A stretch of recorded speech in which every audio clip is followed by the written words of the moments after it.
ونعوذ بالله من شرور أنفسنا ومن سيئات أعمالنا من يهده الله فلا مضل له ومن يضلله فلا هادي له ونشهد أن لا إله إلا الله وحده لا شريك له ونشهد أن سيدنا وحبيبنا ومولانا محمدا عبده ورسوله أما بعد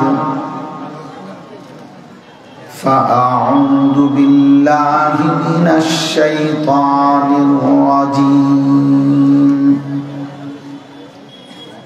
بسم الله الرحمن الرحيم وقضى ربك ألا تعبدوا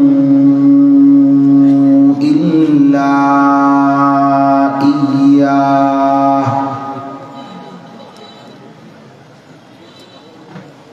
ألا تعبدوا إلا إياه وبالوالدين إحسانا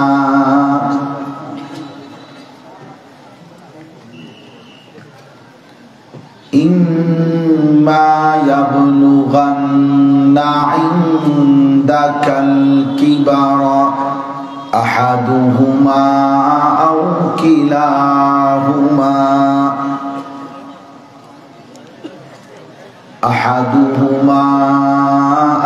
كلاهما فلا تقل لهما أف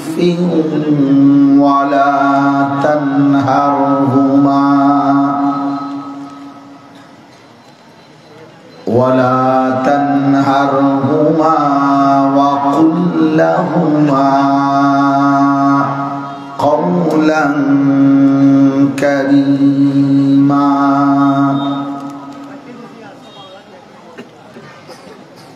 واخفض لهما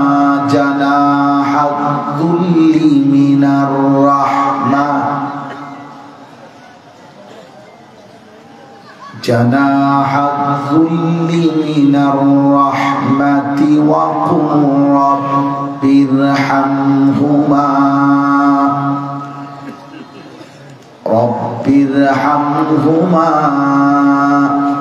كما ربياني صغيرا صدق الله مولانا العظيم وقال نبينا صلى الله عليه وسلم كل الذنوب يؤخر الله إلى أجل مسمى إلا عاق الوالدين فإن الله لن يموت حتى يعذبه الله في الأرض أو كما قال النبي صلى الله عليه وسلم اللهم صل على محمد وعلى آل محمد كما صليت على إبراهيم وعلى آل إبراهيم إنك حميد مجيد اللهم بارك على محمد وعلى آل محمد كما باركت على إبراهيم وعلى آل إبراهيم ইন্নাকা হামিদুম মাজিদ। সুবহানাকা লা ইলমা লানা ইল্লা মা আল্লামতানা ইন্নাকা আনতাল আলিমুল হাকীম। আলহামদুলিল্লাহ। আল্লাহ পাক রব্বুল ইজ্জাত যুল জালাল ওয়াল ইকরামের ফজল কারাম, রব্বুল আলামিনের অপরিসীম ইহসান, মেহেরবানি, দয়া, আল্লাহ তাআলা আমাদেরকে আজ 23 নভেম্বর 2025 রোজ রবিবার হবিগঞ্জ জেলাধীন ঐতিহ্যবাহী শায়েস্তাগঞ্জ পুরান বাজার তাফসীর কমিটির উদ্যোগে 7 দিন ব্যাপী 81তম পবিত্র তাফসীরুল কোরআন মাহফিলের আজকের এই দ্বিতীয় দিনে আল্লাহ তাআলাই আমাদেরকে আসবার বসবার আল্লাহর জন্যই জমা হওয়ার তৌফিক দান করেছেন। আলহামদুলিল্লাহ। দয়া করে প্রত্যেকেই হাতে ধরা সবগুলো মোবাইল বন্ধ করতে হবে। মোবাইল হাতে ধরে ভিডিও বা রেকর্ড করা আমি স্পষ্টভাবে নিষেধ করলাম। এটা আমার পক্ষ থেকে আমি নিষেধ করলাম। এজন্য প্রিয় ভাই, নওজোয়ান, বাবা সকলেই, একজনও কোনো হুজুর, পাবলিক, টুপিওয়ালা, টুপি ছাড়া কেহই দয়া করে মোবাইল হাতে ধরে ভিডিও বা রেকর্ড করবেন। এটা আমি নিষেধ করলাম। যারা দাঁড়িয়ে আছেন কষ্ট করে আপনারা বসেন। প্রয়োজনে জায়গা না হলে, চাটাই না থাকলে নিজেদের 2টা জুতা একসাথে করে ওটার উপরে বসে। কিন্তু আল্লাহর কথা বসে শোনা এটা আদব।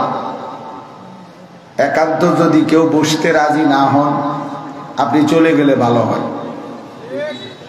দয়া করে, আপনার নিশ্চয়ই ব্যস্ততা আছে, তো অতএব ব্যস্ততা আপনি কাজ ছেড়ে আইসা আবার আইসা শুনেন। 3 নম্বর কথা হলো, ভেতরে বসে একজনও বুট বাদাম খাওয়া যাবে না। বুট বাদাম খাওয়া আল্লাহর কথা শুনতে শুনতে, এটা অসভ্যতা ছাড়া, অভদ্রতা ছাড়া আর কিছু।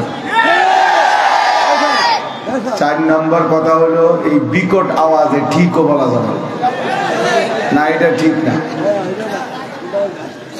এটা ঠিক না। বিকট আওয়াজে ঠিক বললে মনোযোগ হয় না। একজন বললে অন্য আরো 5, 7, 10 জন তার দিকে তাকায় থাকে, অথবা অনেক সময় হাসে। তাহলে আল্লাহর কথাকে বিদ্রুপের পাত্র বানানো এটাও ঠিক না। দোস্ত, এটা জরুরি। আমি শুধু আমার একজনের বয়ানের জন্য বলতেছি না। 7 দিন ব্যাপী তাফসীরুল কোরআন মাহফিল, বাংলাদেশের বুজুর্গ হযরত, উলামায়ে কেরাম, মুরব্বিয়ান সকলেই এখানে ধারাবাহিক বয়ান করে থাকেন, করবেন। আমি ব্যক্তিগতভাবে একদম অল্প একটু সময়ের জন্য, এশার নামাজের যেই টাইম বলছে ওই পর্যন্ত থাকা আমার পক্ষে সম্ভব না। ইন্তেজামওয়ালাদের কাছে আমার এটা বিশেষ অনুরোধ। রাগ করলেও কিছু করার নাই, অভিমান করলেও কিছু করার নেই। আমি আগেই বলে আসছি, আমি অল্প সময়ের জন্যই উপস্থিত হয়েছি। এজন্য শুধুমাত্র 7 দিনের এই তাফসীরুল কোরআন মাহফিলের বরকতের জন্য আসছি, আমি বরকত নেওয়ার জন্য। দয়া করে ভাই সকলেই আল্লাহর কথা, সবগুলো কথা মনোযোগ দিয়ে শুনলে, আন্তরিকতা নিয়ে শুনলে একটা ফলাফল আসবে। সব শেষে আল্লাহ তাআলা কলিজার মধ্যে নূর দেবে। আফামান শারাহাল্লাহু সাদরাহু লিল ইসলাম ফাহুয়া আলা নূরিম মির রাব্বি।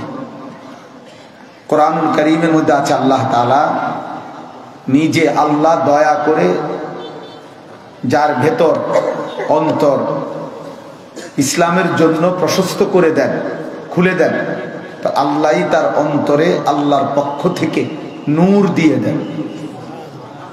সেই নূরের বরকতে সে একেবারে জান্নাত পর্যন্ত তার গন্তব্য মঞ্জিল দেখতেও পায়, চলতেও পারে। এজন্য আসলে কোনো ব্যক্তি বিশেষ, কোনো একজন বক্তা, এইটা আসলে কোনো বিষয় না। আল্লাহর কোরআনের প্রতি আন্তরিক হওয়া উচিত। মোহতারাম পরিচালক এটা বলছেন, আমিও বলতে চাচ্ছিলাম। একজন বুজুর্গ আলিম দ্বীন হযরত কথা বলতেছিলেন, তখন এই হঠাৎ করে চিৎকার দিয়া ওঠা, এটা ঠিক হয় না। এজন্য সামনে আরো বক্তা আসবে, আরেকজন বয়ান করছেন। প্রিয় ভাই, আজকে না, সব সময়ের জন্য যারা নিয়মিত বয়ান শুনেন, এই আদবের দিকে লক্ষ্য করা উচিত। আল্লাহর কথাকে বাধাগ্রস্ত করা, এর চাইতে বড় জুলুম আর কিছু হইতে পারে। কোরআনুল কারীমের মধ্যে আল্লাহ বলেছেন, ওমান আযলামু মিম্মান যুক্কিরা বিআয়াতি রাব্বি সুম্মা আ'রাযা আনহা। তার চাইতে বড় জালেম আর কেউ নয়, যার সামনে আমি আল্লাহর আয়াত পেশ করা হচ্ছে, বলা হচ্ছে, সুম্মা আ'রাযা আনহা, সে তার থেকে বিমুখ, সে তার থেকে বিমুখ হলো, অমনোযোগী হলো। আল্লাহ বলেন তার চাইতে বড় জালেম আর কেউ না। ইন্না মিনাল মুজরিমিনা মুনতাকিমুন। আল্লাহ বলেন এমন পাপীর কাছ থেকে আমি আল্লাহ নিজে প্রতিশোধ নেব। তো বিষয়টা যদি আল্লাহ নারাজ হয়, আল্লাহ নারাজ হয়, কোন এক আল্লাহর বান্দা হয়তো তিনি ছেড়ে দিলেন, মালিক যদি না ছাড়ে। এই জন্য জনপ্রিয়তা এগুলা ধোঁকা, একদম ধোঁকা। আখিরাতের বিবেচনায় সুনাম, সুখ্যাতি, জনপ্রিয়তা এগুলার কোনো 2 পয়সারও কোনো ভ্যালু নেই, আসলেই নেই, বাস্তবিক অর্থেই নেই, আসলেই নেই। আমাকে যদি 1 কোটি মানুষ চিনে, আমার কবর রাজা মাপ, তো আমি এটা দিয়ে করবো কি? আমি এটা দিয়ে করবোটা কি? আমাকে যদি 10 কোটি মানুষও চিনে, আপনাদের কারো কবর রাজা মাপ, তো আমার জনপ্রিয়তা দিয়ে আমনের লাভ কি? চেনে আমারে, আমনে লাফান কিনতেন, বুঝেন না কথা? মানুষ চিনে আমারে, তো আপনি ফাল মারেন কা? তাহলে এগুলো বেহুদা জিনিস। মালিকের ইচ্ছা, মালিক কখনো একজনের সামনে, কখনো 1000 জনের সামনে। আল্লাহ যখন যেমন চাইছেন তখন তেমনই বলা। আমি 4 জন মানুষের সামনে ওয়াজ করছি, 10 জন মানুষ, 70 জন মানুষ, 20 জন মানুষ। আলহামদুলিল্লাহ আমার জীবনে মাগরিব বা যেমন বয়ানও করছি। যখন আমি ছাড়া শ্রোতা একজনও তখন আইয়া বসে সারে নাই, আমি খুতবা পড়ে ফেলছি, খালাস, কোনো অসুবিধা নেই। রাসূলুল্লাহ সাল্লাল্লাহু আলাইহি ওয়াসাল্লাম বলছেন, ফাওয়াল্লাহি লা আন ইয়াহদিয়াল্লাহু বিকা রাজুলান ওয়াহিদান খায়রুন লাকা মিন হুমরিন না'ম। আল্লাহর কসম, তোমার দ্বারা একজন ব্যক্তি আল্লাহর পথ পাওয়া, আখিরাতের সন্ধান পাওয়া, গোটা আরবের সমস্ত দামি উট তোমাকে হাদিয়া দেওয়ার চাইতেও কোটি গুণে উত্তম। একজন এক আল্লাহর বান্দার। এজন্য দোস্ত আমার, বন্ধু আমার, ভাই আমার, নওজোয়ান সাথী আমার, প্রত্যেকে আল্লাহর কথার দিকে মুতাওয়াজ্জহ হওয়া উচিত। এই 7 দিন নিয়ত করে কিছু নওজোয়ান, প্রিয় ভাই, তোমরা আল্লাহর কথার 7 দিন টানা মনোযোগ দিয়ে শোনো। বলে হুজুর, সব হুজুরের সব কথা তো বুঝি না। কিচ্ছু বোঝার দরকার নেই, কিছুই বুঝছো না, তুমি শুধু তাকায় থাকো, তুমি শুধু চাইয়া থাকো, বলে আমি কিছুই বুঝছি না 7 দিনে। কিন্তু মালিক যদি তোমার আন্তরিকতা দেখে, আগ্রহ দেখে, আর আল্লাহ তাআলা যদি কলিজায় 1 ফোঁটা নূর দিয়ে দেয়, রহমত দিয়ে দেয়, তো আগামীর জান্নাত পর্যন্ত তুমি গন্তব্য দেখবা। সুবহানাল্লাহ। বুঝ দিবে তো আল্লাহ, বক্তানি। কথা বোঝেন না? আল্লাহ কোরআনুল কারীমে নবীজিকে বলছেন, নবীজিকে বলছেন লা তুহাররিক বিহি লিসানাকা লিতা'জালা বিহি ইন্না আলাইনা জামআহু ওয়া কুরআন। বন্ধু, আপনার অন্তরে কোরআন বসিয়ে দেওয়া, আপনার জবান দিয়ে কোরআন উচ্চারণ করিয়ে দেওয়া, আর একটু পরে আছে সুম্মা ইন্না আলাইনা বায়ানা, কোরআনুল কারীমের বিস্তারিত তাফসীর ব্যাখ্যা করে দেওয়া। আল্লাহ বলছে 3টাই আমি আল্লাহর দায়িত্ব। সুবহানাল্লাহ। আমি আপনার দিলে মুখস্থ করাবো, আমি আপনার জবান দিয়ে বলাবো, আমি আপনার কাছে বিস্তারিত ব্যাখ্যা বুঝিয়ে দেব। তাহলে মূলত দেবে কে? আল্লাহ। কোন মাদ্রাসার তালেবে ইলম শিক্ষকের যোগ্যতায় হাফেজ হয় না। এই হাফেজ সাহেব তারে হাফেজ সাহেব হাফেজ বানাইছে না, এই হাফেজ সাহেবের ছাত্র গত 3 বছর অনেকে ভাগ্য হয়ে গেছে, তো তে ভাগ্য কা? এই হাফেজ সাহেবের দ্বারা যদি এই ছেলে হাফেজ হয়, তো ওই ভাগছে কেন? ওনার অধীনে তো ছাত্র ভাগে হয়। তাইলে কি বুঝা গেল? মূলত বিষয়টা এখানে না, বিষয়টা উপর। ফয়সালা কোথায়? আল্লাহ তাআলা যাকে যেখানে কাজে লাগায়, যার জন্য যাকে ব্যবহার করে। এমন অসংখ্য দাওয়াত ও তাবলীগের এমন অনেক ঘটনা আছে। কারগুজারি, কোন রিকশার ড্রাইভার, কুলিওয়ালা, দিন মজুরের সামান্য কথায়, 1 ফোঁটা চোখের পানিতে বড় থেকে বড় উচ্চ শিক্ষিত গোটা দুনিয়া ছেড়ে আল্লাহর পথে চলে আসছে, কিন্তু উসিলা হতো একটা দিন মজুর। তাহলে মূলত ফয়সালা কোথায়?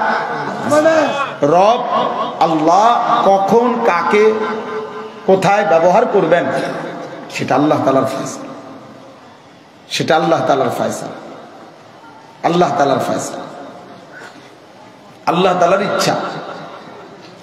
আফামান শারাহাল্লাহু সাদরাহু লিল ইসলাম ফাহুয়া আলা নূরিন মির রাব্বিহি। আবার আরেক আয়াতে আছে ফামান ইউরিদিল্লাহু আন ইয়াহদিয়াহু ইয়াশরাহ সাদরাহু লিল ইসলাম। আল্লাহ নিজে কোরআনে বলছেন, আল্লাহ তাআলা যার ব্যাপারে ইচ্ছে করেন যে আল্লাহ তাকে হেদায়েত দিবেন, তো আল্লাহই তার অন্তর, তার বক্ষ ইসলামের জন্য উন্মোচিত করে দেন। সুবহানাল্লাহ। আল্লাহই দিল খুলে দেন, তখন সে সব কিছু বুঝতে পারে, সব সে বুঝতে পারে, সব বুঝতে পারে। তখন পুরা হক তার কাছে স্পষ্ট হয়, তখন কালেমা তার কাছে স্পষ্ট হয়। ফলে সে কুফরি অবস্থাতেই হকের সন্ধান পেয়ে আল্লাহর দয়ায় কালেমাওয়ালা, ঈমানওয়ালা হয়ে যায়। তাহলে ফয়সালাটা কার? আল্লাহ। আল্লাহু ইয়াজতাবি ইলাইহি মান ইয়াশা ওয়া ইয়াহদি ইলাইহি মান ইউনিব। আল্লাহ নিজে বলছেন, আল্লাহ যাকে চান তিনি তাকে টেনে, জজব মানে আকর্ষণ করে, সরাসরি টেনে নিজের দিকে নিয়ে আসেন। ও যাচ্ছে কুফরির দিকে, আল্লাহ টান নিয়ে আসছেন নিজের দিকে। ওমর রাদিয়াল্লাহু তাআলা আনহু যাচ্ছে হত্যা করতে, আল্লাহ বলছেন আগাও, রাস্তার চেঞ্জ করতে হবে না, জামাও বদলাইতে হবে না, তরবারি হাতে থাক, তোমার জিদ তোমার লগে থাকুক, তুমি আসতে থাকো নবীর দিকে। তুমি আসতেছ হত্যা করবার নিয়তে, আমি আল্লাহ ফয়সালা নিলাম এই রাস্তায়, এই পথে আজই এখনই তোমার হেদায়েত দিয়ে দেব। সুবহানাল্লাহ।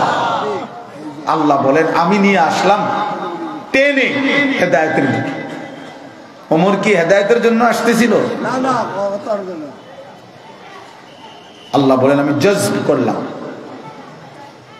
আসমানি আকর্ষণ, জজবে ইলাহি, আল্লাহ তাআলার কুদরতি আকর্ষণ।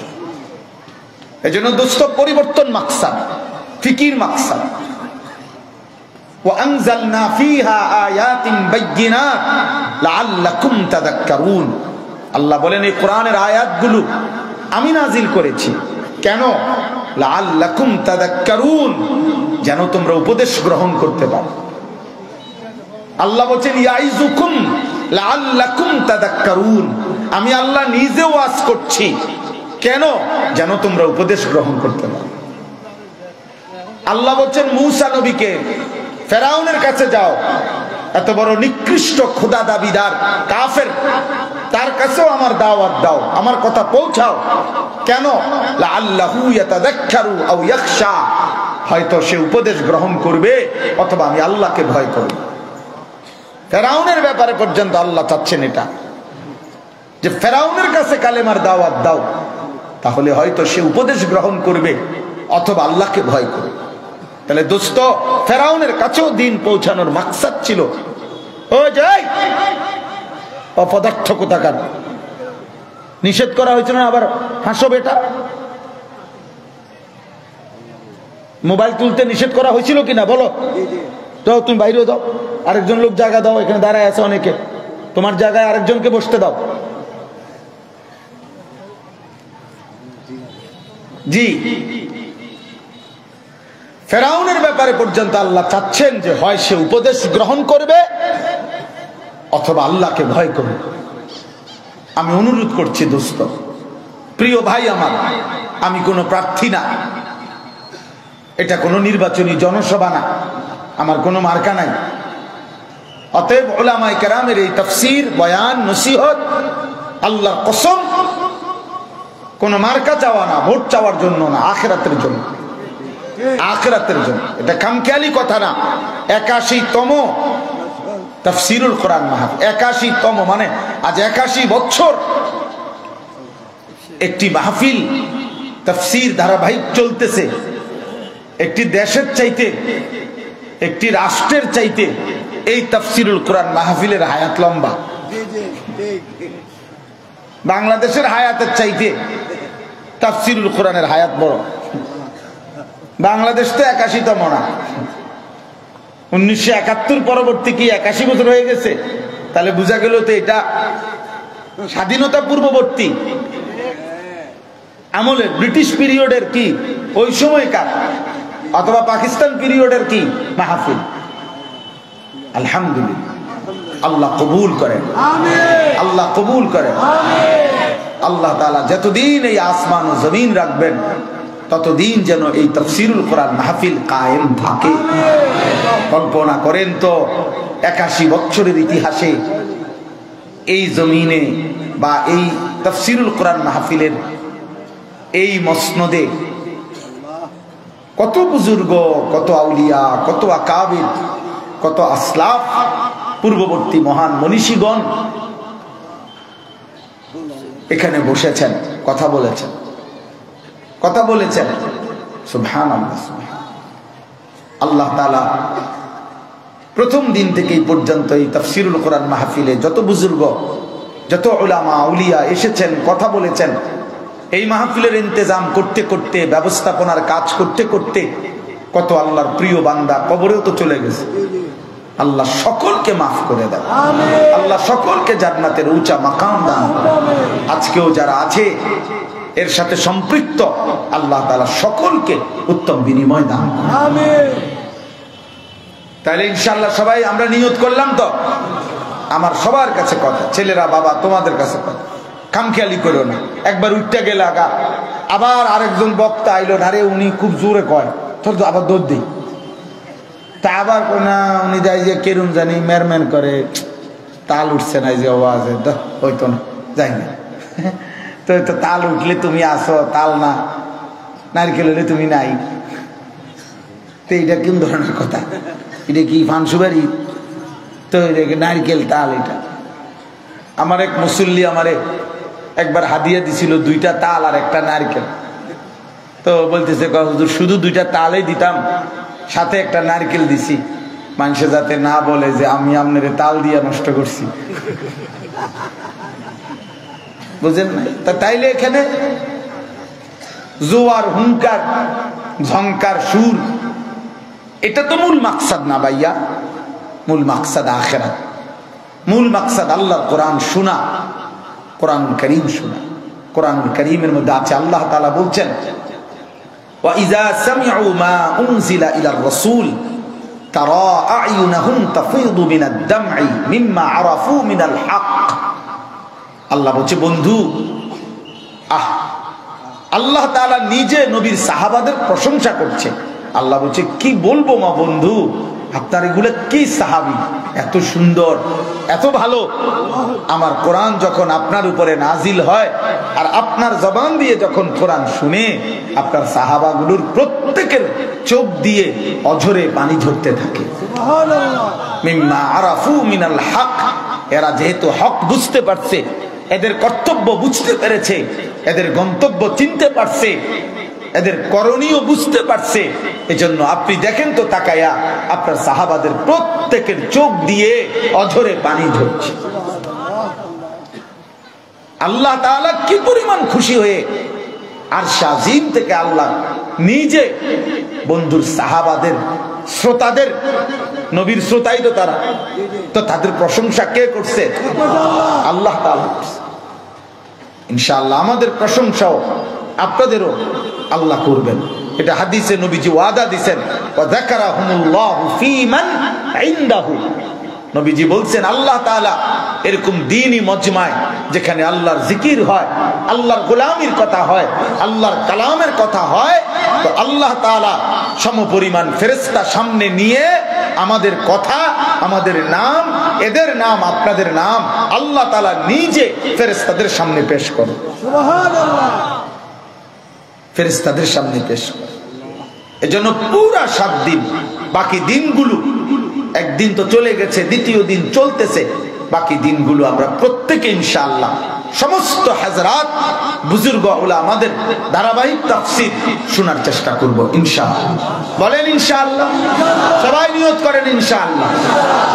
কোনো ভাগ করবেন না, ওনার বয়ানের সময় যাবো, ওনার ওয়াজের সময় যাব না, ওনার সুর ভালো, ওনার টান ভালো, ওনার হুঙ্কার ভালো, ওনার ঝংকার ভালো না। কার কি ভালো আপনারা ইন্টারভিউ লিখতে কইছেন, এটা ইন্টারভিউ বোর্ড না, এটা আল্লাহর কোরআনের তাফসীর, আল্লাহর কালামের কথা শোনানো। আল্লাহ আমাদেরকে তৌফিক দান করেন। কোরআনুল কারীমের 15 নম্বর পারা, 17 নম্বর সূরা, সূরা বনী ইসরাইল এই সূরার নাম। এই সূরার 23-24 এই দুইটি আয়াত,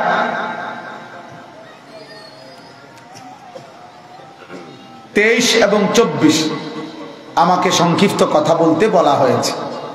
প্রথমে আমরা 23 নম্বর আয়াতের তরজমাটা শুনি। আলহামদুলিল্লাহ, এই আয়াতটা ব্যক্তিগতভাবে আমাদের অনেকের কাছে পরিচিত আয়াত। মোটামুটি যারা কম বেশি ওয়াজ শুনে, আলেম ওলামা, তো এই সূরা বনী ইসরাইলের এই 23 নম্বর আয়াতটা আলহামদুলিল্লাহ অনেকেই শুনে থাকে। এটা ওয়াজের জন্য, ওলামায়ে কেরাম নসিহতের জন্য একটা সুন্দর পরিচিত প্রসিদ্ধ একটা আয়াত। আল্লাহ তাআলা বলতেছেন, ওয়া কাযা রাব্বুকা আল্লা তা'বুদু ইল্লা ইয়্যাহ। নবীজি সাল্লাল্লাহু আলাইহি সাল্লামকে লক্ষ্য করে আল্লাহ তাআলা বলছেন, বন্ধু আপনার রব মানে আল্লাহ, তিনি ফয়সালা শোনাচ্ছেন, তিনি সিদ্ধান্ত দিয়েছেন, তিনি ফয়সালা করে দিয়েছেন, চূড়ান্ত ভাবে বলে দিয়েছেন, আল্লাহ তা'বুদু ইল্লা ইয়্যাহু।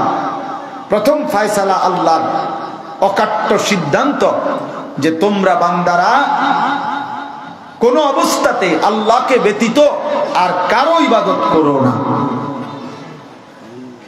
আর কারো না, ইবাদত করবে শুধুই আল্লাহ।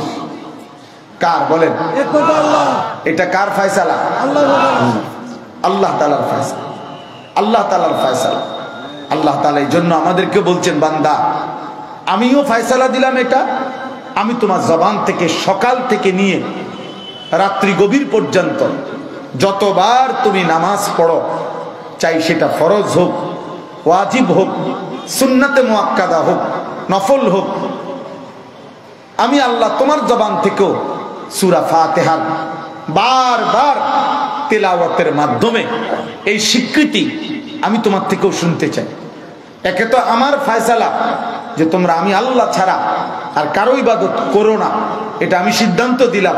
এবার তুমি বান্দাও দিল থেকে প্রতিক্ষণ সময়ের প্রত্যেক অবস্থায় পরিবর্তনে তুমিও বলবা ইয়্যাকা না'বুদু, ইয়্যাকা না'বুদু, ইয়্যাকা না'বুদু। মাওলা, আমি স্বীকৃতি দিচ্ছি আমি আপনার গোলামি করব, আপনার গোলামি করব, সকালেও, দুপুরেও, বিকালেও, সন্ধ্যায়ও, রাতেও, ফরজেও, ওয়াজিবেও, সুন্নাতেও, নফলেও, প্রত্যেক মুহূর্তে আমি আপনার গোলামি করব। এজন্য আল্লাহ তাআলা সূরা ফাতিহার মাধ্যমে আমাদের জবান দিয়ে এই ইবাদতের ঘোষণা আমাদের জবান দিয়ে উচ্চারণ করায়। এবং আলহামদুলিল্লাহ যারা নামাজ পড়ি আমরা নিয়মিত, তারা এই স্বীকৃতি প্রতিনিয়ত আল্লাহ তাআলার কাছে আমরা পেশ করছি, আল্লাহকে আমরা বলতেছি। আর এটা আল্লাহর চাওয়া, আল্লাহ তাআলার চাওয়া এটা। আল্লাহ তাআলা এটা আমাদের কাছে তার কেন, এখানে যদি আমরা বলি যে আল্লাহ আপনার ইবাদতই করতে হবে, আপনার গোলামি করতে হবে, কেন? তো আল্লাহ তাআলা ওইখানে আমাদের কাছে নিজেই কারণ পেশ করছেন। এক নাম্বার হলো আলহামদুলিল্লাহ, সমস্ত প্রশংসা আল্লাহর জন্য, অতএব প্রশংসা যার, গোলামিও তার, গোলামিও তার।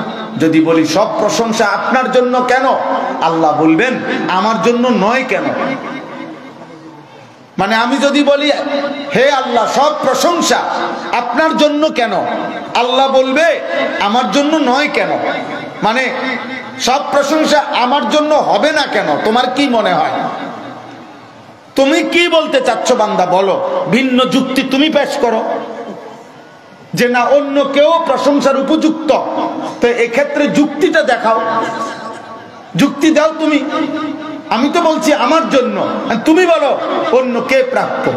আল্লাহ তাআলা তখন বলবেন বান্দা চারদিকে আরেকবার নজর দাও তো, অথবা তোমার নিজের মাঝে আরেকবার দেখো তো, যেদিকে তাকাইবা আমার ছাড়া অন্য কারো কিছু আছে কি? তোমার নিজের মাঝে দেখো তো আমার ছাড়া অন্য কারো কিছু আছে কি? তাইলে প্রশংসা আমার হবে না কেন? চারিদিকের সব আয়োজন সে তো আমারই, তোমার মাঝে যত আয়োজন তা তো আমার, তা তো আমারই বান্দা, সবই তো আমার। সানুরিহিম আয়াতিনা ফিল আফাক ওয়া ফি আনফুসিহিম হাত্তা ইয়াতাবায়্যানা লাহু আন্নাহুল হক। আল্লাহ তাআলা বলেন আমি দিক দিগন্তে এই সৃষ্টির চতুর্দিকে আমার কুদরতের নিদর্শন আমি ছড়িয়ে দিয়েছি, এবং তোমাদের মাঝেও তোমাদের মাথার চুল থেকে পায়ের নখ, ভেতর কিংবা বাহির, অস্তিত্বের প্রত্যেকটা অঙ্গে আমি আল্লাহ আমার কুদরত রেখে দিয়েছি। যেদিকেই তাকাইবা এই কথাই স্পষ্ট হবে আমি সত্য, আমি আল্লাহ, আমি খালেক, আমি সবকিছুর মালিক। وفي أنفسكم أفلا تبصرون। তোমার মাঝে দেখো, তুমি দেখো আমাকে দেখতে পাও কিনা, আমার কুদরত ছাড়া অন্য কিছু চারিদিকের কোথাও আছে কিনা। ভালোবাসার যত রং, যত বর্ণ, যত বৈচিত্র্য, যত সুন্দর, যত স্বাদ, যত কিছু কায়নাতের সবই তো আমার। অতএব সমস্ত কিছু যার, প্রশংসাও তার। আর যার প্রশংসা, যার সব প্রশংসা যার, ইবাদতের উপযুক্ত একমাত্র তিনি। আপনি কোন যুক্তিতে, ইবাদত কাকে বলে? ইজহারুত তাদাল্লুল, নিজের সর্বোচ্চ বিনয়, নিজের সর্বোচ্চ কাকুতি মিনতি, নিজের সর্বোচ্চ আবেগ অনুভূতি, এক কথায় নিজেকে সর্বোচ্চ কারো সামনে ছোট করে দেওয়া, সমর্পণ করে দেওয়া, তো সেইটা ইজহারুল খুদু মা'আত তাদাল্লুল, একেবারে বিনয়ের সাথে, কাকুতি মিনতির সাথে নিজের সবকিছু সঁপে দেওয়া কারো সামনে, তো সেটা আল্লাহ ব্যতীত অন্য কারো জন্য ন্যূনতম যুক্তিতেও এটা হইতে পারে না। এই সৃষ্টির অন্য কারো কাছে আমি কেন আমার সর্বোচ্চ বিলিয়ে দেব? কেন? ওই আমারে দিল কি? ওর দ্বারা আমার প্রয়োজন সব পূরণ হচ্ছে না, কিন্তু তার সামনে সবকিছু দেওয়া যায়, কারণ আমার সৃষ্টির, আমার জীবনের, আমার চারিদিকের 24 ঘন্টার প্রতি সেকেন্ডের আমার অস্তিত্বের সকল আয়োজন, সকল উপকরণ তিনিই দিয়েছেন, তিনিই দিয়েছেন। এই জন্য আল্লাহ তাআলা এটা বুঝাইছেন, তুমি বলো বান্দা, তোমার সবকিছু তো আমার দেওয়া, একটা একটা নিঃশ্বাস আমার ইশারা। হাদিসের মধ্যে আছে প্রত্যেকটি নিঃশ্বাস, কাকা কথা বললেন না কেন, এমনি শুনেন, আপনি শুনলে ভালো, আপনি বুঝলে ছাড়বো, পরে আপনি বাইক দিয়ে বুঝাইয়েন। তাইলে বিষয়টা হলো সবকিছু আমার। আল্লাহ তাআলা বলছেন, বান্দা আমি সকল কিছু আমি তোমাকে দিয়েছি, আমি দিয়েছি, সবকিছু আমার হাতের সৃষ্টি। অতএব তুমি যেই কোনো প্রয়োজনে বেঁচে থাকার যেই কোনো বিষয়ে আমার কাছে আসতে হবে, আমার থেকে নিতে হবে। তোমার নিঃশ্বাস আমার ইশারা, তোমার হার্ট বিট, হৃদস্পন্দন আমার ইচ্ছা। হাদিসের মধ্যে আছে প্রত্যেকটি ইনসান, প্রত্যেকটি প্রাণী, প্রতিটা নিঃশ্বাস যখন ভিতরে ঢোকে অক্সিজেন, তো প্রতিবার নিঃশ্বাস আলাদা আলাদা ভাবে আল্লাহ তাআলার কাছে অনুমতি নেয়। আল্লাহর অনুমতি ছাড়া একবারও ঢোকে না, খোদার কসম। আবার বের হওয়ার সময় পৃথকভাবে আল্লাহর অনুমতি নেয়। একসাথে এক সপ্তাহের নিঃশ্বাস অনুমতি নেয় না, একসাথে একদিনের নিঃশ্বাস অনুমতি নেয় না, একসাথে 1 ঘন্টার নিঃশ্বাস অনুমতি নেয় না। প্রতি নিঃশ্বাস মুস্তাকিল, আলাদা আলাদা, পৃথক পৃথক অনুমতি নিয়ে আল্লাহ ভিতরে ঢোকে, অনুমতি নিয়ে বের হয়। প্রতিবার জিজ্ঞেস করে রব ভিতরে যাব? আল্লাহ বলছে হ্যাঁ। প্রতিবার বলে আল্লাহ বের হব? হ্যাঁ। এই জন্য এই আসা যাওয়ার অনুমতি চলতে চলতে কোন এক নিঃশ্বাসের বেলায় আল্লাহ অনুমতি আর দেয় না, বলছে না, অথবা ভিতরে ঢুকতে দেয় না, বলছে না আর ঢুকবে না। এ তখনই বলে উনি এই মাত্র শেষ নিঃশ্বাস ত্যাগ করলেন। নাই তো যদি এই প্রত্যেক নিঃশ্বাস, ওই নিঃশ্বাসটা আর কি পায় নাই, ভিতরে ঢুকার কি পায় নাই, অনুমতি পায় না। তাহলে এই জন্য আল্লাহ তাআলা ফয়সালা দিয়েছেন, আল্লাহ তা'বুদু ইল্লা ইয়াহু। খুব বেশি প্রচন্ড তাকিদ দিয়ে আল্লাহ বলছেন, কোনোভাবে বান্দা আমি আল্লাহ ছাড়া আর কারো গোলামি করবা না। আমার দোস্ত, আমার ভাই, আমরা যুগ যুগ ধরে এই কথাটা বহুভাবে উলামায়ে কেরাম, হক্কানি রব্বানি, সত্যিকার আহলে সুন্নাত ওয়াল জামাতের উলামায়ে কেরাম এই কথা দিল দিয়ে, দরদ দিয়ে, স্বার্থপরতার ঊর্ধ্বে উঠে এটা বুঝাইতে চায় যে কোনো কিছুতেই ইবাদত বলতে যা বুঝায়, নত হওয়া বলতে যা বুঝায়, নিজেকে সঁপে দেওয়া বলতে যা বুঝায়, নিজেকে একদম সমর্পণ করা বলতে যা বুঝায়, এটা শুধুই আল্লাহর প্রাপ্য, আল্লাহর প্রাপ্য। এই জন্য আল্লাহ ভিন্ন অন্য কারো ইবাদত হয় না। এই জন্য আল্লাহ ভিন্ন অন্য কারো সেজদা দেওয়া শিরক ছাড়া আর কিচ্ছু হইতে পারে না। এটা অন্যায়, এটা অন্যায়, এটা অন্যায়, এটা অন্যায়, এটা অন্যায়, এটা অন্যায়। এটা কোন খাজার পায়ে, কোন গাজার পায়ে, কোন বাবার পায়ে, কোন মাজারের গায়ে, কোন ওয়ালে, কোন গ্রিলে, কোন রডে, কোন পিলারে, কোন টাইলসে, কোন জায়গায় নিজেকে ঝুঁকে দেওয়া, নিজেকে সমর্পণ করে দেওয়া, মাথা নুয়ে দেওয়া, আল্লাহর কসম এটা আরশে আজিম আজিমের মালিকের শানের খেলাফ, আল্লাহর গায়রাতের খেলাফ, আল্লাহ তাআলার আত্মমর্যাদার খেলাফ। আল্লাহর জন্য বলছে ওয়ালা তাজাল মাআল্লাহি ইলাহান আখারা ফাতুলকা ফি জাহান্নামা মালুমান মাদহুরা। নবীকে বলছে বন্ধু আমি আল্লাহর সাথে এক সেকেন্ডের জন্য কাউকে ডাকবেন না। যদি একবার আপনার মতো প্রিয় বন্ধু, আপনি আমার কলিজার টুকরা, আপনিও যদি আমি আল্লাহর সাথে কাউকে ডাকেন, আপনাকে আমি আল্লাহ জাহান্নামে ছুঁড়ে ফেলবো, জাহান্নামে। নবীকে বলছে, নবীকে, রাসূলুল্লাহ সাল্লাল্লাহু আলাইহি সাল্লামকে বলছে বেটা আপনাকে অপমানিত করে নাউজুবিল্লাহ জাহান্নামে ফেলা হবে। খুদ রাসূলুল্লাহ সাল্লাল্লাহু আলাইহি সাল্লামকে বলছে।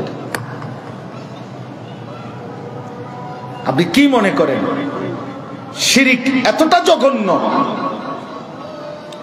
শিরক এতটাই জঘন্য যে খুদ রাসূলুল্লাহ সাল্লাল্লাহু আলাইহি সাল্লামকে আল্লাহ তাআলাই কথা বলছে আপনাকে জাহান্নামে ফেলে দেবে। বাকিদের জন্য মালিকের গুসাটা কেমন হবে? অথচ যিনি রাসূলুল্লাহ সাল্লাল্লাহু আলাইহি সাল্লাম শিরক থেকে পৃথিবীকে মুক্ত করার জন্যই আবির্ভাব হয়েছে। তিনি আসছেন কেন? এই পৃথিবীকে শিরক থেকে মুক্ত করার জন্যই আসেন নাই? কথা বলেন না কেন? তিনি তো তাওহীদ প্রতিষ্ঠা করতেই আসছেন, তিনি তো ওয়াহদানিয়ত প্রতিষ্ঠা করতেই আসছেন। তিনি তো আল্লাহর জমিনে, নবীজি বলছেন যে আমার এই কালেমার দাওয়াত, আমার এই তাওহীদের দাওয়াত, আমি যদি মক্কাবাসী আমার ডান হাতে সূর্য এনে দাও, আমার বাম হাতে যদি চাঁদও এনে দাও, আর আমাকে যদি বলো আমার এই দাওয়াত কালেমার দাওয়াত, ঈমানের দাওয়াত, তাওহীদের দাওয়াত, লা ইলাহা ইল্লাল্লাহ, এই একত্ববাদের দাওয়াত একদিনের জন্য ছেড়ে দিতে আল্লাহর কসম আমি মুহাম্মদ তা ছাড়বো না। হয়তো জমিনে তাওহীদ প্রতিষ্ঠিত হবে, নয়তো আমি আমার আল্লাহর কাছে ফিরে যাব জীবন দিয়ে, মাঝখানে কোনো অপশন হবে না। ওয়াল্লাহি লা ওয়াদাতুমুশ শামসা ফি ইয়ামিনি ওয়াল কামারা ফি ইয়াসারি ওয়া আমারতুম আন আতরুকা হাদিহি দাওয়া লান আতরুকাহা হাত্তা উনাফিজাহা আও আমুত।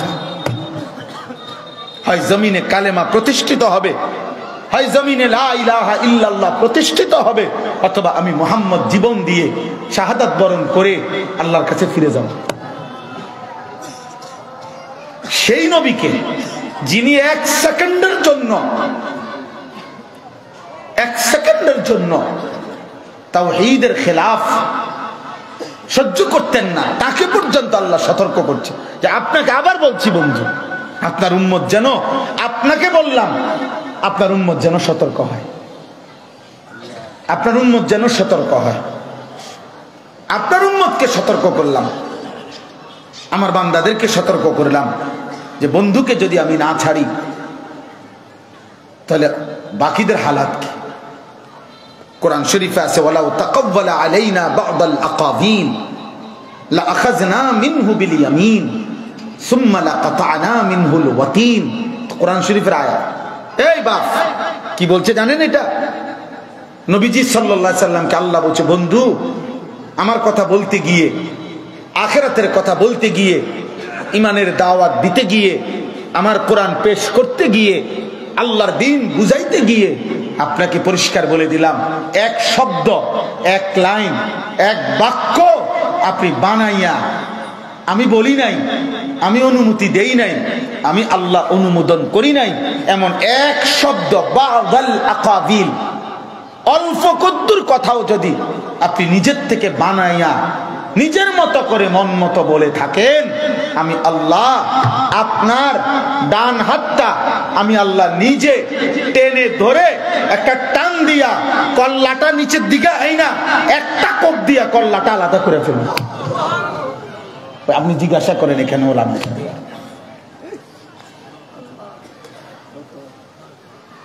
সুম্মা লাকাতা'না মিনহুল ওয়াতিন, আপনার গর্দানের রগ ছিঁড়ে ফেলবে, এটা ফেলবে। ঈমান সাংঘাতিক বিষয়, তাওহীদ সাংঘাতিক বিষয়, জীবনের শেষ পুঁজি তাওহীদ। আল্লাহ তাআলার ওয়াহদানিয়তের উপরে, তাওহীদের উপরে, ঈমানের উপরে এক সুতা, এক যাররা শিরিক আল্লাহ মেনে নেয় না। আল্লাহ মেনে নেয় এটারে, ওইটা ইবাদতের সেজদা, এটা তাজিমের সেজদা। আপনি আলাপ করেন, আমরা চিরা খাই, হ্যাঁ আমরা বুঝছি না, আলাপ করেন বাকিরা আমরা চিরা খাই, আপনি উদা ভাত খান, আমরা বহন খাই। সেজদার দুইটা ভাগ হবে, আর এটা রাসূলুল্লাহ সাল্লাল্লাহু আলাইহি সাল্লাম বুঝবে না, এটা সাহাবায়ে কেরাম বুঝবে না। আমনে মাজার পূজারি, কবর পূজারি, আমনে বুঝে ফেলবেন এটা জুলুম, এটা জুলম। গায়রুল্লাহর সামনে মাথা ঝুঁকানো, গায়রুল্লাহর সামনে সিজদা দেওয়া। আমি নিজ চোখে দেখছি, রব্বে কাবার কসম, আমি কাউরে আঘাত করি নাই, আমার জীবনেও আমি কোনোদিন ঝগড়াটে মানসিকতা আমার মধ্যে নাই, কিন্তু আমি নিজ চোখে দেখছি একদিন এক মাজারে, আমি রাস্তার থেকে আমারে দেখাইছে, দাঁড়াইয়া দেখছি, শুধু এক নজর আমার চোখে তখন আমি দেখছি মহিলা, তার একটা 6 বছরের বা 7 বছরের বাচ্চা ছেলে, এই বাচ্চাটারে নিয়া মহিলাটা সেজদা দিছে। বাচ্চাটা খোদার কসম, বাচ্চাটা মাথাটা নোয়াইতে চায় না, মহিলা এমনি জোর কইরা বাচ্চাটারে মাথাটা লাগাইছে। আমি আমার এই 2 চোখে দেখছি। আহা মা, তুই করলিটা কি? তোর সন্তান সৃষ্টিগত ভাবে, আল্লাহর নবী বলছে, ফিতরাতের উপরে ইসলাম মানার, আল্লাহকে মানার, সৃষ্টিকর্তার পরিচয়ের সত্তাগত যোগ্যতা নিয়েই মানব সন্তান ভূমিষ্ঠ হয়। আল্লাহকে চিনেই আল্লাহ তারে পাঠায়, আল্লাহর পরিচয় দিয়েই আল্লাহ তাকে পাঠায়। মা মিন মাউলুদিন ইল্লা ইউলাদু আলাল ফিতরা ফাআবাওয়াহু ইউহাব্বিদানিহি আও ইউনাসসিরানিহি আও ইউমাজ্জিসানিহি। বাবা মা সন্তানকে ইহুদি বানায়, খ্রিস্টান বানায়, অগ্নিপূজক বানায়, মূর্তি পূজক বানায়। অতএব আমার অনুরোধ আপনাদের কাছে, আমরা প্রত্যেকে ইনশাআল্লাহ কোনোভাবে শিরিক এক যারা, আল্লাহ হাদিসে কুদসিতে বলছে, আনা আগনা শুরাকা বি, আমার সাথে 1 বিন্দু শরীক, আমি তার থেকে মুক্ত। 99 ভাগ আল্লাহ বলে আমার জন্য, শুধু 1 ভাগ অন্য কারো জন্য। আল্লাহ বলেন, খোদার কসম বান্দা, আমি ওই 1 ভাগও যদি কাউকে দাও, আমি তা 99 ভাগ ছুঁড়ে ফেলে দেব, পুরাটা ফেলে দেব, আমি নেব না। আমি 100 ভাগ পিউরছি। ইখলাস, এটারই কয় ইখলাস। এই জন্য সূরা কুল হু আল্লাহু আহাদ, এটারে সূরায়ে কি কয়? এই সূরায়ে ইখলাস কয় কেন? বুঝলেন? এনে শব্দটা নাই তো। স্বাভাবিকভাবে কোরআনুল কারীমের বিভিন্ন সূরার নাম যেটা ওইরকম কোন শব্দ এখানে থাকে, এটাতে নাই তো। অর্থাৎ আল্লাহ তাআলা এখানে বলছেন, আমি এই আয়াতগুলোতে শুধুই আমার পরিচয় দিলাম, আমি ইখলাস চাই। ঠিক এমন ভাবে আল্লাহু আহাদ, আহাদ ওয়াহিদের স্নান হয়, আহাদের স্নান হয় না। ওয়াহিদ স্নান 3 4 5 6 7, এটা হয় 1 2 3 4 5 6।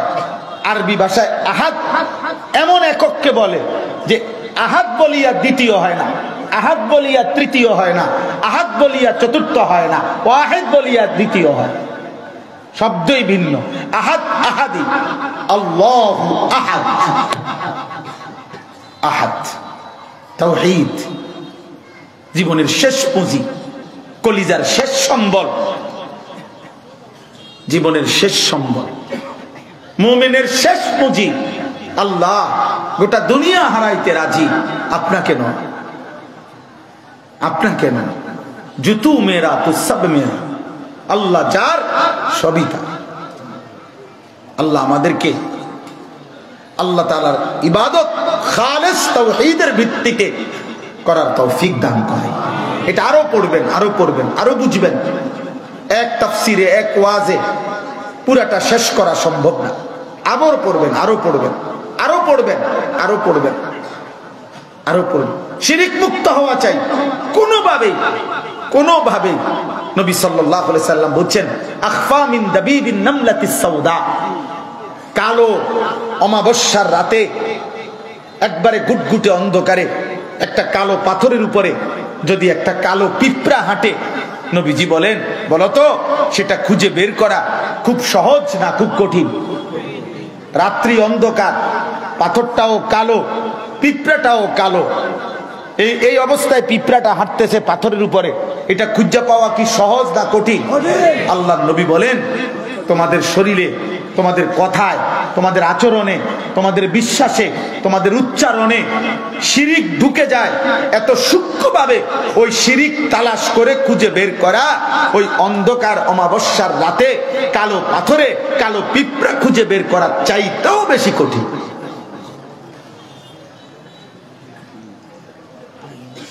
আবু বকর সিদ্দিকের মতো সাহাবী, এই হাদিসের মধ্যে আছে, সিদ্দিক আকবরের মতো সাহাবী, উনি চিৎকার দিয়া বলছে, ফামাল মাখরাজ ইয়া রাসূলুল্লাহ, ইয়া রাসূলুল্লাহ, হায় হায়, তাইলে বাঁচবো কেমন? তাইলে বাঁচবো কিভাবে শিরিক? আবু বকর সিদ্দিকের মতো মানুষ গো।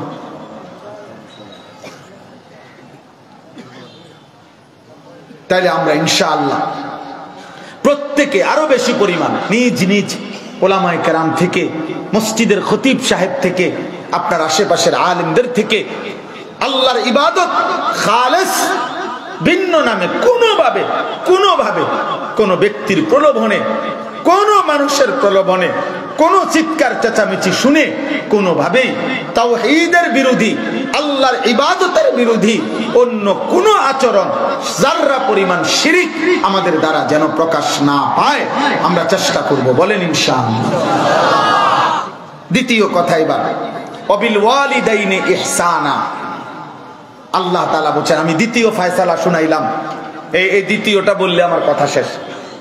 দ্বিতীয় কথা হলো, আল্লাহ বলেন, আমি এই ফয়সালা শুনাইলাম যে আমি আল্লাহ, আমার তাওহীদ, আমার ইবাদত, এটা যেন আমি চিরন্তন যেমন ঘোষণা দিলাম, আমার ছাড়া অন্য কারো ইবাদত করবা না, ঠিক আমি দ্বিতীয় ফয়সালা আমি আল্লাহ বলে দিলাম, মৃত্যু পর্যন্ত চিরদিন তুমি ইনসান, যে মা বাবার বরকতে, যে মা বাবার উসিলায় মাধ্যম দিয়ে আমি আল্লাহ তোমাকে পৃথিবীতে পাঠালাম, সেই মা বাবার সাথে মৃত্যুর সেকেন্ড পর্যন্ত তুমি উত্তম আচরণ করো, উত্তম আচরণ করো, উত্তম আচরণ করো, উত্তম আচরণ। পিতা মাতার প্রতি উত্তম আচরণ, এ তোমার জিন্দেগির ডিউটি।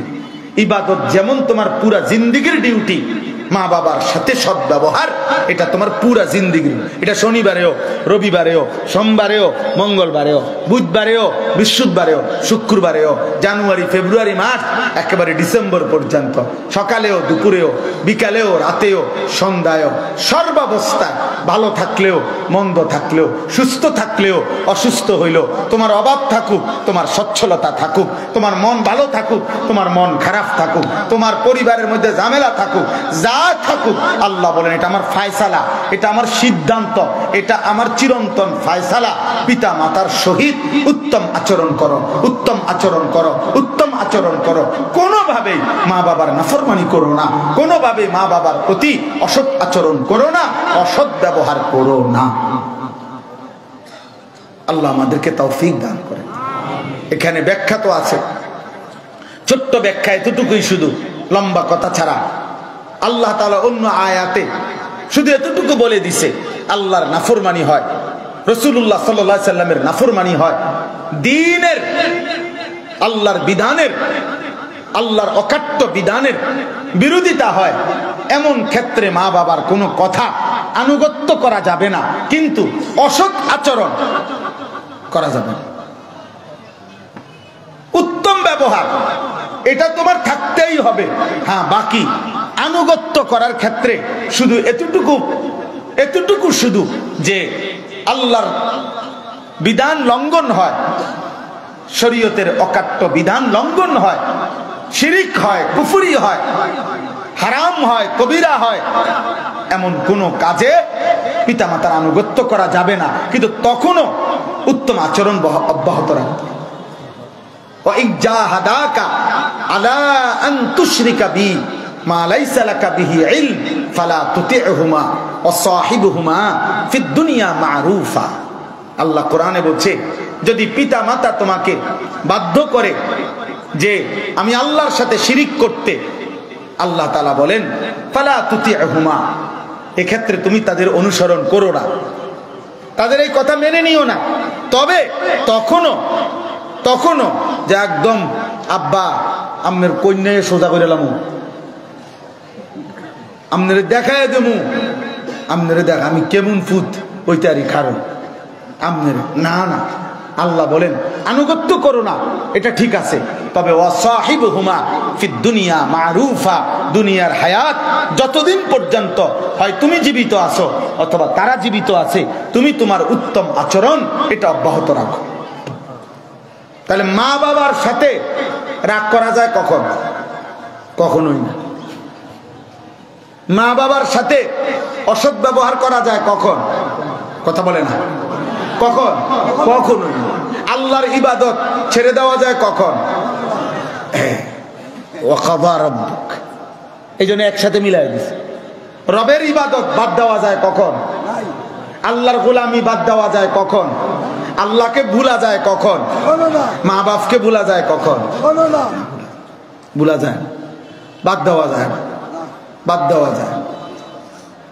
শুধু আনুগত্যের ক্ষেত্রে আমি আল্লাহ তাআলা বলে দিলাম, কুফরি হলে, শিরিক হলে, হারাম হইলে আনুগত্য করো না, কিন্তু অসৎ আচরণ করতে। হযরত সাদ ইবনে আবি ওয়াক্কাস রাদিয়াল্লাহু তাআলা আনহু, নবীজির বিখ্যাত সাহাবী, আশারায়ে মুবাশশারার একজন, বেহেশতের সুসংবাদ প্রাপ্ত সাহাবীদের মধ্যে তিনি একজন, সাদ ইবনে আবি ওয়াক্কাস রাদিয়াল্লাহু তাআলা আনহু। এই সাহাবী তিনি যখন ইসলাম গ্রহণ করছিলেন, শুনতেছেন আপনারা মনোযোগ দিয়া? সজাগ আছেন? সামনে থাকবেন ইনশাআল্লাহ, আল্লাহ কবুল করেন। আমি যাবো গামনে থাকেন, আমারও কাম আছে তো। তাইলে সাদ ইবনে আবি ওয়াক্কাস রাদিয়াল্লাহু তাআলা আনহু, এই সাহাবী যখন কালেমা পড়ছে নবীজির হাতে, তো উনার আম্মা ছিলেন জীবিত। তো উনার আম্মা, উনি ছিলেন খুব বেশি পরিমাণ মা ভক্ত, বেশি মারে বেশি মহব্বত করতেন। মাও এই ছেলেটাকে বেশি আদর করত, কলজার টুকরা, কলজার টুকরা।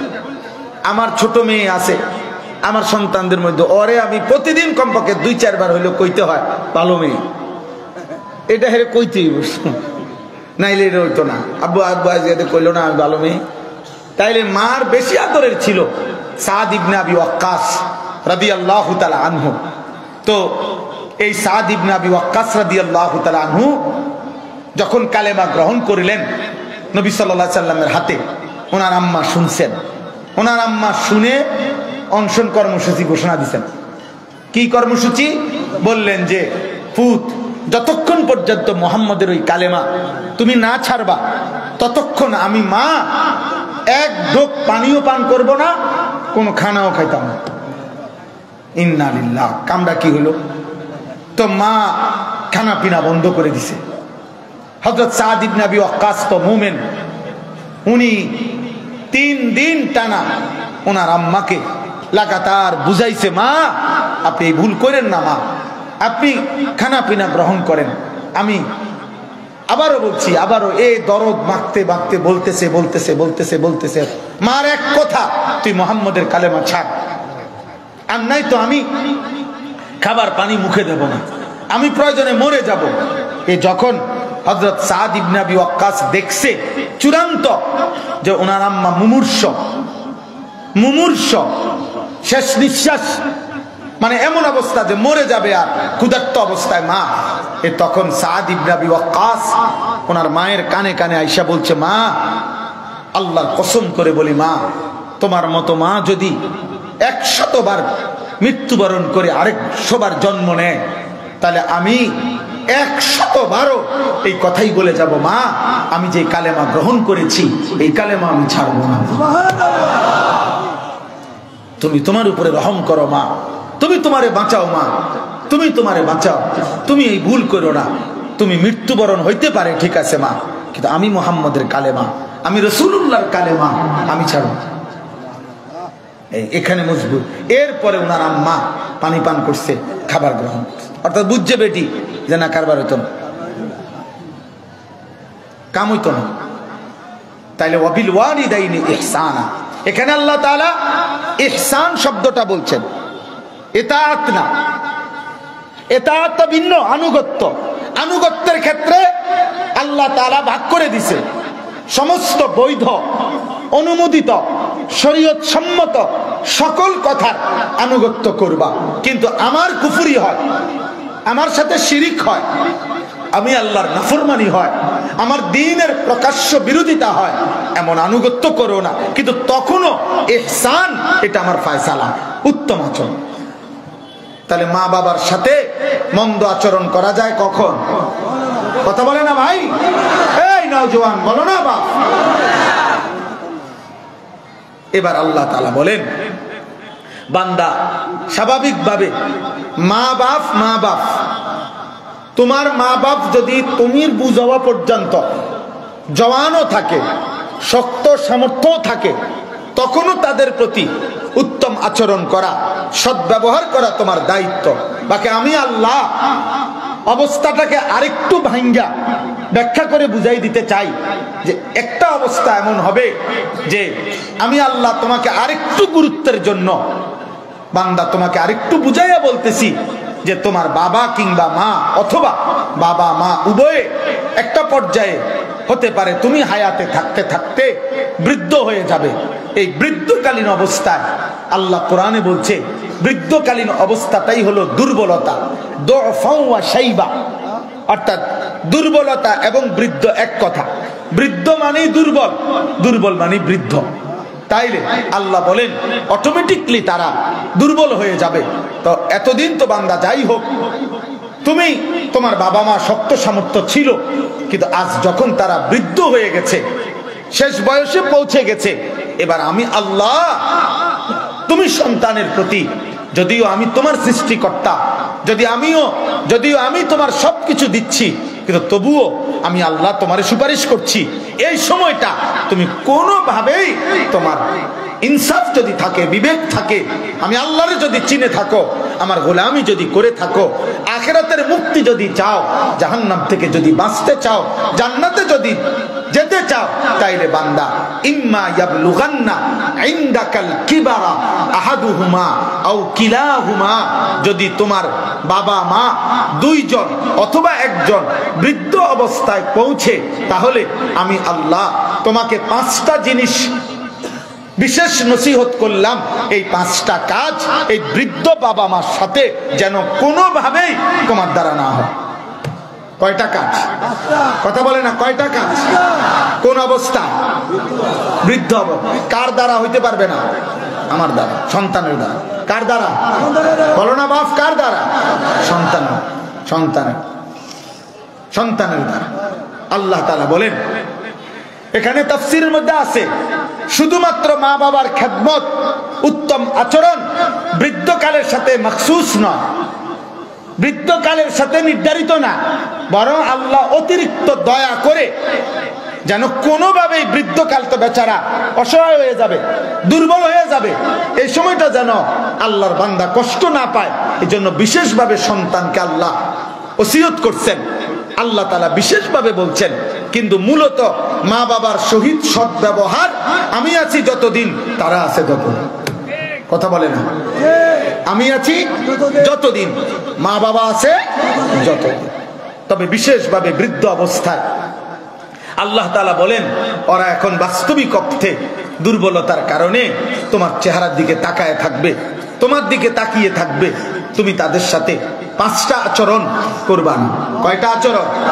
1, ফালা তাকুল্লাহুমা উফিন, কোন অবস্থাতেই তুমি তাদের যত যন্ত্রণা বিরক্তি, বৃদ্ধকালে তারা তোমারে যত পেরেশানি দেয়, যতভাবে তোমারে দেয়, জ্বালা যন্ত্রণা দেয়, তুমি কোনোভাবে তোমার জবান দিয়া উফ, বিরক্তি প্রকাশক কোনো কিছু বলবা। এখানে একটা সূক্ষ্ম কথা হলো, মা বাবা যেন উফ না বলে, এটা না। ও কথা বুঝেন নাই? না না না না, এটা না, এটা হলে তুমি নাই। মা বাবা যদি বলে উফ, মা বাবা যদি বলে আহ আহা ফুত, কি কইলি? মা যদি বলে একবার আহা ফুত, কেমনে পারলি? বাপ যদি একবার বলে ফেলে হায় ফুত, আহারে ফুত, তো তুমি নাই, তুমি শেষ। মনে করে তুমি শেষ। আর তুমি মা বাবা উফ বলতে কয় নাই, তুমি নিজে, তুমি, আমি। আল্লাহ বলছে ফালা তাকুল্লাহুমা উফিন, তুমি বলো না তাদের জন্য, তাদের সামনে উফ। মানে আমার মা, আমার বাবা আমাকে এই পরিমাণ বিরক্ত করতেছে বা জ্বালা যন্ত্রণা দিতেছে, আমি অতিষ্ঠ হইয়া বললাম ওহ, মরেও না, আরে পাগল হয়ে গেলাম, কি করতাম? এই উফটা কে বলছে? আমি সন্তান। আল্লাহ বলছে তুমি সন্তান, মা বাবার হাজার যন্ত্রণার পরেও তুমি উফ বলো না, উফ বলো। এবার তারা উফ বললে, কথা বলে না, মা বাবা যদি উফ বলে, তোমার ধ্বংস মনে করো প্রথম আসমানের নিচে চলে আসছে, তোমার বরবাদি। এই জন্য এই এক নাম্বার, অর্থাৎ মা বাবার হাজার যন্ত্রণার পরেও বৃদ্ধকালে আমি সন্তান কি বলা যাবে না? উফ বলা যাবে, আহ বলা যাবে, আফসোস অথবা বিরক্তি সূচক কোন শব্দ উচ্চারণ। হযরত আলী রাদিয়াল্লাহু তাআলা বলছে যে নবীজি এটার ব্যাখ্যা করছে, উফ তাফসীরের মধ্যে আছে, যদি এর চাইতে বুঝানোর মতো আরো ছোট কোন শব্দ থাকতো তো আল্লাহ তাআলা সেটাও বলতো। উফ এটার চাইতে আর কোন শব্দ নাই যে শব্দ দিয়ে বিরক্তি বুঝায়। এই জন্য হযরত আলী রাদিয়াল্লাহু তাআলা বলছেন, রাসূলুল্লাহ সাল্লাল্লাহু আলাইহি ওয়াসাল্লাম এটার ব্যাখ্যা করে বলছেন যে শব্দ না, শুধু দীর্ঘশ্বাস, অর্থাৎ বিরক্ত হইয়া মা বাবার আচরণে দীর্ঘ নিঃশ্বাস, মুখে কোনো কিছু বলো নাই কিন্তু দীর্ঘ নিঃশ্বাস ফেলাই, মানে কিতা করতাম, আরে মা জ্বালাইয়া কইলা, আরে বাপ আমার জ্বালাইয়া শেষ করে লাইলা। মনে করেন এটা মুখে বলে নাই কিন্তু কি ফেলাইছে? বিরক্তির দীর্ঘশ্বাস। আল্লাহ তাআলা বলছে না বান্দা, এটারও অনুমতি, এইটারও কি নাই বলেন না, অনুমতি নাই। এরপরে আল্লাহ বলেন ওয়ালা তানহারহুমা, 2 নাম্বার, তুমি সন্তান কোনোভাবেই মা বাবাকে ধমক দেবে না। কি দেবে না? ধমক দিবে না। 3 নাম্বার ওয়াকুল্লাহুমা কাওলান কারীমা, প্রত্যেক কথা মা বাবার সাথে ভদ্রচিত ভাবে, সম্মানজনক ভাবে, আদব ও ইহতিরামের সাথে তুমি বলো। বল, বুড়া মানুষ এত যন্ত্রণা দেন কেন, এত ক্যাটক্যাট করেন কেন? হ্যাঁ, বয়স্ক মানুষ চুপচাপ জুত করে বইয়া না থাকবেন, এমন বেয়াদব সন্তান অপেক্ষা করো, ওয়েট, তোকে আল্লাহ বেইজ্জতি করবে। আল্লাহর নবী বলছেন কুল্লু যুনুব ইউআখিরুল্লাহু ইলা আজালিন মুসাম্মা, সব পাপের শাস্তি আল্লাহ কিয়ামত পর্যন্ত বিলম্বিত করবে, আখিরাতে দিবে, ইল্লা আকুল ওয়ালিদাইন, কেবল পিতা মাতার নাফরমানি ব্যতীত। খোদার কসম নবী বলছে, হে পিতা মাতার অবাধ্য নাফরমান সন্তান, তুমি মনে রেখো তোমার মৃত্যু হবে না ওই পর্যন্ত, হাত্তা ইউআযযিবাহুল্লাহু ফিল আরদ, আল্লাহ জমিনে হায়াতে জীবিত থাকাতে তোমার বেইজ্জতি না করা পর্যন্ত, আযাব না দেওয়া পর্যন্ত। খোদার কসম, মা বাবার নাফরমান সন্তানের মৃত্যু হবে না, হবে না, হবে না। তোকে আল্লাহ বেইজ্জতি করবে। মায়ের প্রতি শব্দের বদলা আল্লাহ বলবে, মা তুই কবরে চলে আয়, ওরে আমি বুঝুম।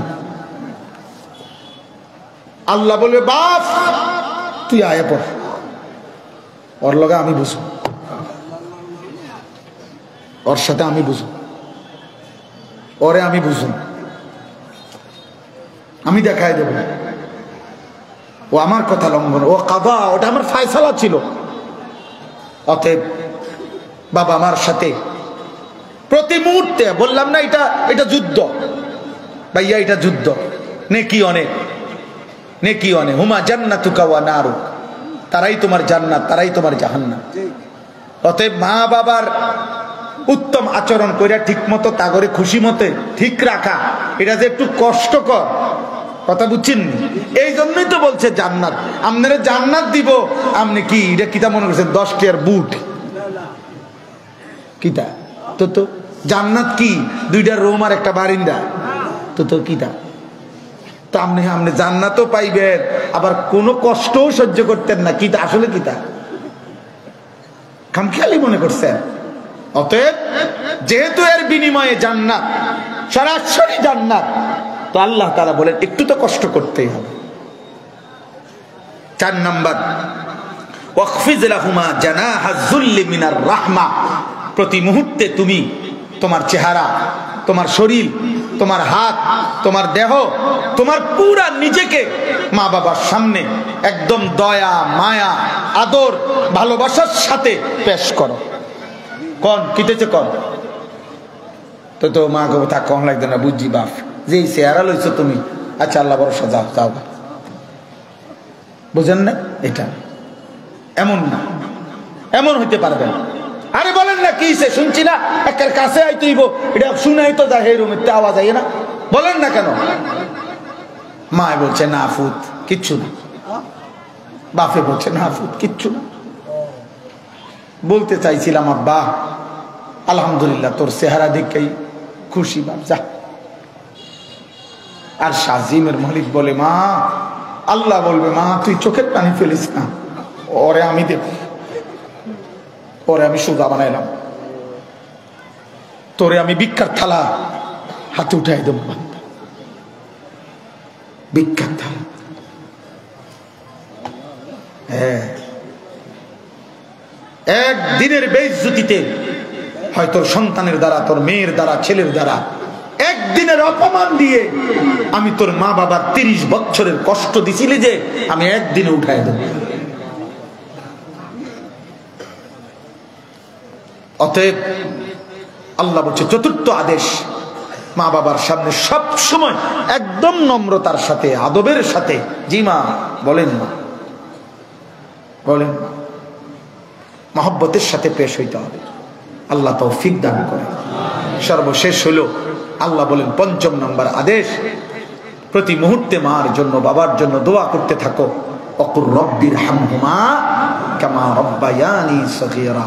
আয় করিম, আয় মাওলা, এই মা বাপ আমারে ছোটবেলায় যে পরিমাণ আদর যত্ন করেছে, ভালোবাসা দিয়েছে, আমি এতটা ছোট ছিলাম, আমি যদি খাটের থেকে একবার কাইথইয়া পড়ে যাইতাম, আমি গুড়া গুড়া হয়ে যেতাম।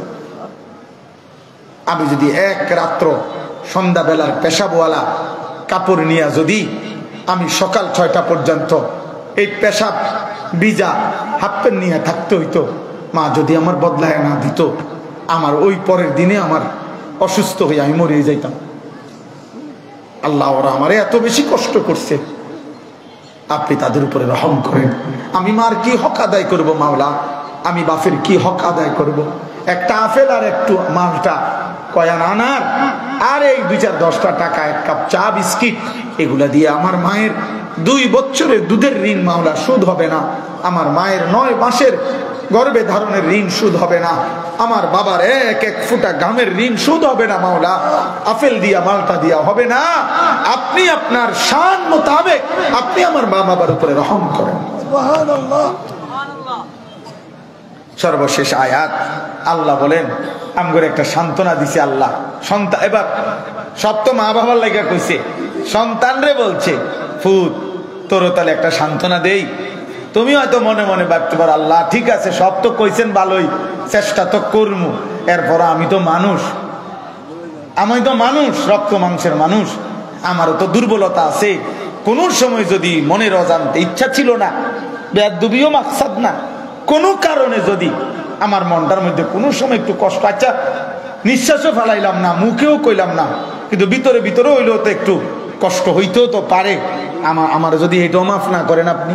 আল্লাহ বলে না না না বান্দা ঘাবড়াইও না, সব সর্বোচ্চ সুন্দরভাবে উত্তম আচরণ করার পরেও যদি তুমি মনের অজান্তে অনিচ্ছাকৃত ভাবে কিছু হয়ে যায় তোমার দিলে, অন্তরে, হ্যাঁ, রব্বুকুম আলামু বিমা ফি নুফুসিকুম, তোমার দিলের হালাত পৃথিবীর কেউ না জানলেও আমি তো জানি বান্দা, আমি তো জানি বান্দা।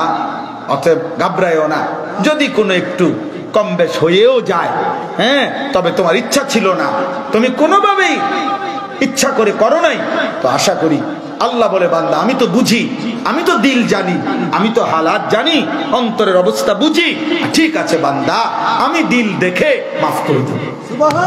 কেন? এই যে আল্লাহ বলেন ইন তাকুনু সালিহিনা ফাইন্নাহু কানা লিল আওয়াবিনা গফুরা, যদি তুমি নেককার হয়ে থাকো, যদি তুমি ভালো হয়ে থাকো, তাহলে আমি আল্লাহ তওবা কইরো, আওয়াবিন আই তাওয়াবিন, আমি আল্লাহর কাছে তওবা কইরো, আমি আল্লাহ তওবা করার বরকতে আমি গফুর, আমি তোমার এই সামান্য ভুল ত্রুটি বিচ্যুতি আমি মাফ করে দেব। আল্লাহ ব্যালেন্স করে দিছে। আমার জন্য একেবারে অসাধ্য যে না অন্তরের মধ্যেও কিচ্ছু আইতে পারতো না, তাইলে কঠিন হয়ে যাইতো। কথা বুঝেন নাই? আল্লাহ বলেন না ঠিক আছে, দিলের হালাত আমি দেখব, তোমার দুর্বলতা অক্ষমতা আমি সেটা দেখব, তুমি শুধু মাফ চাইও আমার কাছে যে আল্লাহ আমি আমার সাধ্য মতো মা বাবার জন্য চেষ্টা করছি, তবুও আল্লাহ আমার দ্বারা আমি, আমার আব্বা ইন্তেকাল করছে আজকে 10 বছর, শেষ বয়সে আমার বাবার, আমার জীবনে শুধু একটা কথাই মনে পড়ে, আমার আব্বারে আমি একদিন টাইনা জোরে বাসায় আনতে, মানে বারান্দার থেকে ভিতরে ঢুকাইতে গেছি। আমার আব্বা শেষ দিকে কিছু বুঝতো না, শেষের 7 বছর এত অসুস্থ ছিল, তো আব্বা ওষুধ খাওয়াইতে, নাস্তা খাওয়াইতে আনতে পারতেছে না ভাই বোন কেউ, আমার বিবিয়ে, আর আমি খুব টাইনা মহব্বত করে আনতেছিলাম। আর আমার বাবা এই একটা হুঁচট খাই একটু এই পায়ের এই কোনায় এইখানে একটু ব্যথা পাইছে আমার আব্বা। আমি একবারে কাবার রবের কসম করে বলি, আমি আজকেও যখন আমারে আজকে বলছে, আমি যখন ব্রাহ্মণবাড়িয়ার কাছাকাছি আইছি, আমার মোশারফ ভাই আমারে বলছে হুজুর আপনারে বিষয় দেওয়া হয়েছে মাতা পিতার কথা বলতে, আমি এই 10 বছর আমার বাবার কথা আমার যতবার মনে পড়ছে, আমি অতবার একবার হইলো আল্লাহরে বলছি মাওলা আমার টান দেওয়ার কারণে আমার আব্বা এখানে একটু ব্যথা পাইছিল, আল্লাহ আমারে মাফ করে দিয়ে, আমি ইচ্ছা করে আমার বাবারে, এটা আমি দেখি নাই, আমি বুঝি নাই, আজও উনি যখন বলছে আমারে, আমার সাথে সাথে এই কথাটা মনে পড়ছে, আমি আবার মাফ চাইছি যে মালিক মাফ করে দিয়ে, আমি খেয়াল করি নাই। চলো ভাইয়া, চলো নওজোয়ান, আমরা সবাই আজকে থেকে সিদ্ধান্ত নেব মাকে নারাজ করব না ইনশাআল্লাহ, বাবাকে নারাজ করব না ইনশাআল্লাহ। আমাদের আদিব সাহেব হুজুর হযরত মাওলানা আবু তাহের মিসবাহ সাহেব হুজুর বলেন মাকে রাজি করো, দুনিয়া আখেরাতের কোথাও আটকাবে না, দুনিয়া আখেরাতে কোথাও আটকাবে না। প্রতিটা তালেব ইলম, প্রতিটা বাবা, সকলকে আল্লাহ তাআলা কবুল করেন। আজকের এই মাহফিল, আগামী দিনের মাহফিল, তাফসীরুল কোরআন মাহফিল 7 দিনের, আল্লাহ কবুল করেন, ভরপুর তৌফিক দান করেন। আমি হাত জোর করে অনুরোধ করি, আমি একেবারে নিরুপায় হয়ে আসছি আজকের এই আমার নরসিংদী জেলায় আমার মাহফিল, আমি এক্ষুনি চলে যাইতে হবে গাড়িতে। আমি হাত জোর করে অনুরোধ করি দোস্ত, একটা ছেলেও আমার লগে ধাক্কাধাক্কি করো না, মুসাফার জন্য কোনো চেষ্টা করো না, আমি অনুরোধ করলাম। আমার পায়েও ভাঙ্গা, আমার পাও ব্যথা আছে, আমি গাড়িতে উঠতে দিলে আমার ভালো হবে, আমি আরো আগে ছেড়ে দিতাম, কিন্তু যাই হোক বলার তালে বলছি। আল্লাহ আমাদেরকে তৌফিক দেন, কবুল করেন, আমিন। সুবহানাল্লাহি ওয়া বিহামদিহি।